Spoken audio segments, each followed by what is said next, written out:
Late Night with Chow A. So recently, a lot of people have been talking about how Vera Wang looks 27 when she's 72.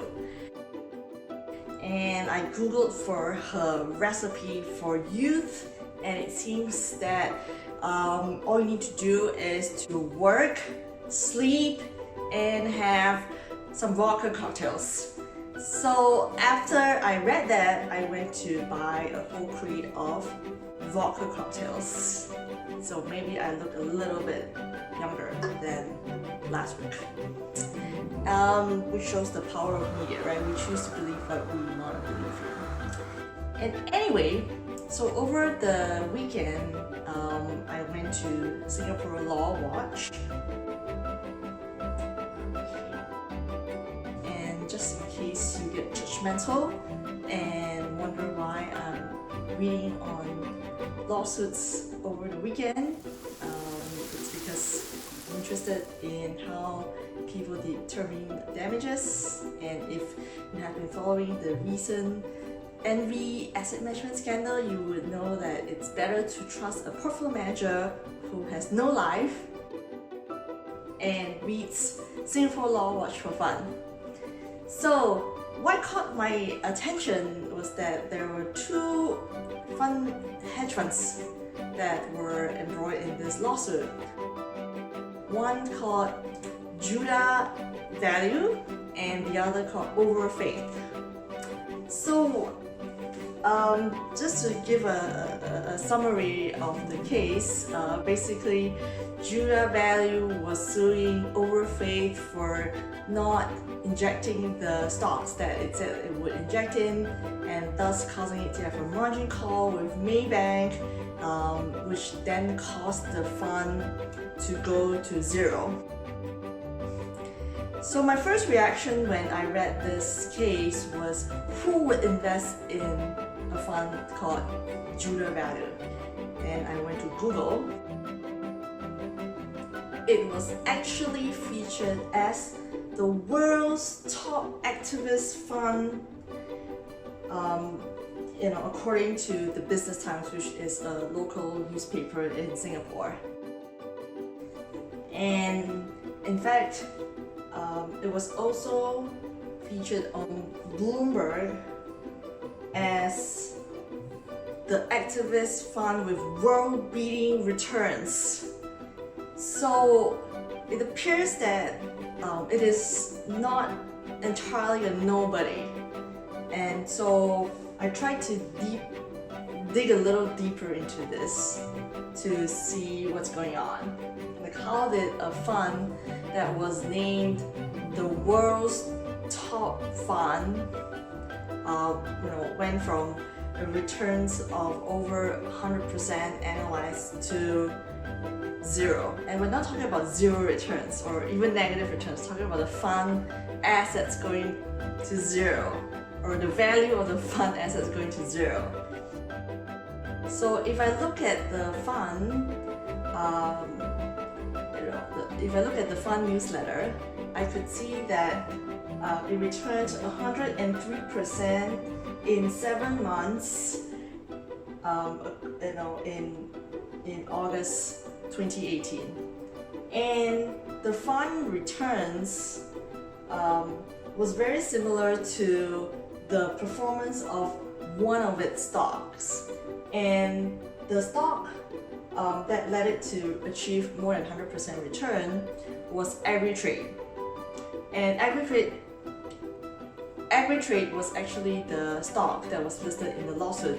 So Agritrade actually in the same time period returned 116%. So if you think about it, if the stock returned 116% over 7 months and the fund returned 103% over 7 months, that means either the rest of the stocks in the portfolio return more than 100% as well, or the fund is mostly concentrated in this one stock.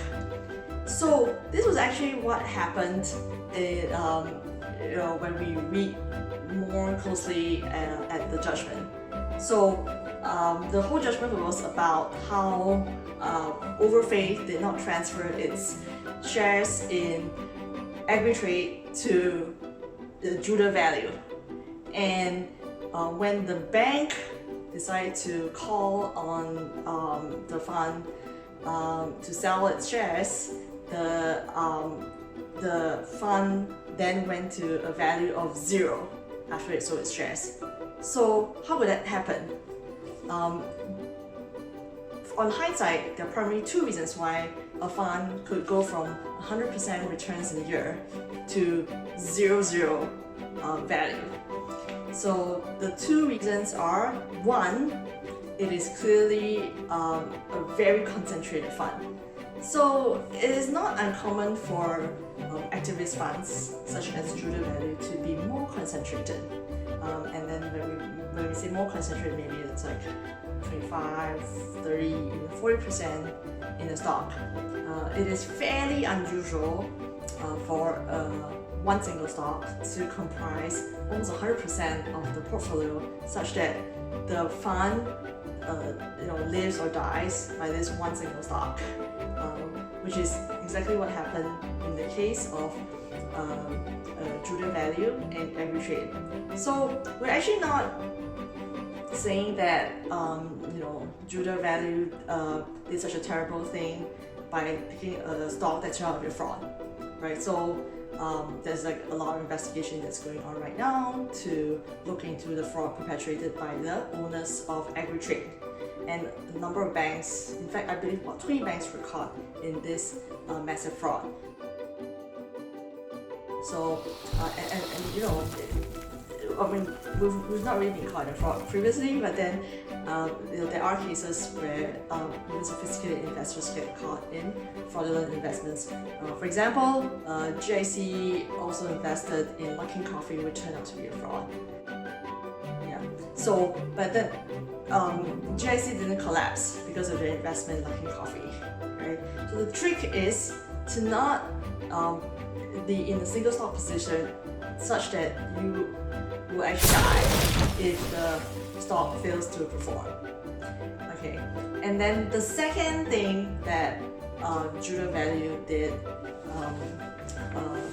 was that it applied a leverage and was not able to control it well.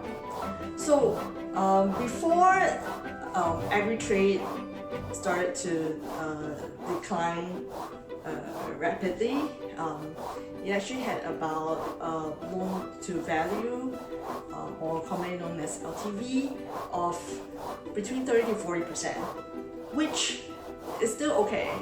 Right? Our equities portfolio does not apply leverage, but then I believe a leverage of less than 1.5x is still manageable.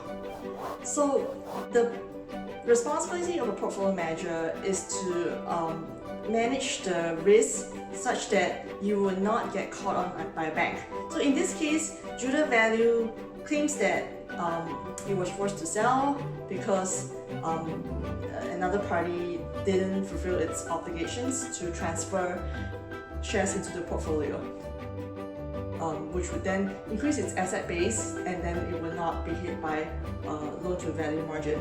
However, the portfolio manager at all times would be responsible for the safety of the portfolio and also the interests of investors, such that it will make sure that such a scenario will not happen.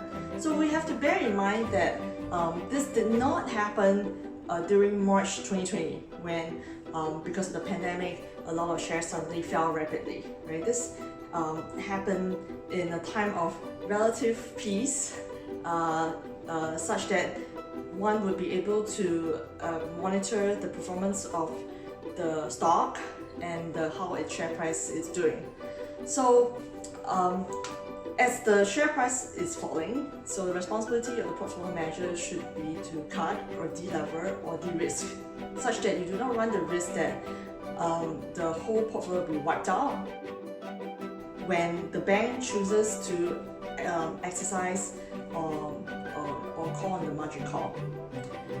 So that was the two main conditions that led the fund to go from more than 100% returns in 7 months, and so being the world's best fund, to zero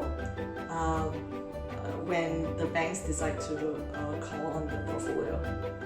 So back again to the power of the media. So because we do note that it would be likely that a lot of potential investors try to do their homework before investing and say that, okay, if Bloomberg said that this is like the world's best fund, and then Business Times also agreed with the assessment that this is one of the world's best funds, then which led them to have the confidence to invest in the fund. This really shows the power of the media, right? So back to my example of Veraway. So today I found out that Donna Karan, the fashion designer, had posted some photos that showed Veraway being more true to her age. But it could be also because of unflattering light. But it just goes to show that what you see is not necessarily what you get, and it's super important to dig into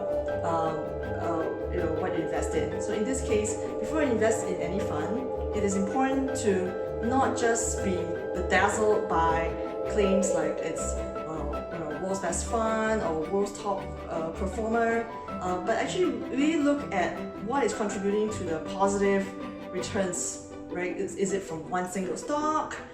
Is it from a small stock? Is it from an illiquid stock? And what the portfolio manager does to manage the portfolio as a whole. So many people forget that it is not the sole job of a portfolio manager to pick the best performing stock, right? If you have one good performing stock, then you're a stock picker, right? But your job as a portfolio manager is to manage the portfolio, and it's never acceptable if you lose the whole portfolio because of your blinded vision to one single stock. Okay, that's it for today. Hopefully that was helpful, and please do not just blindly follow the media when you invest in stocks and funds. Alright, okay, thank you, bye.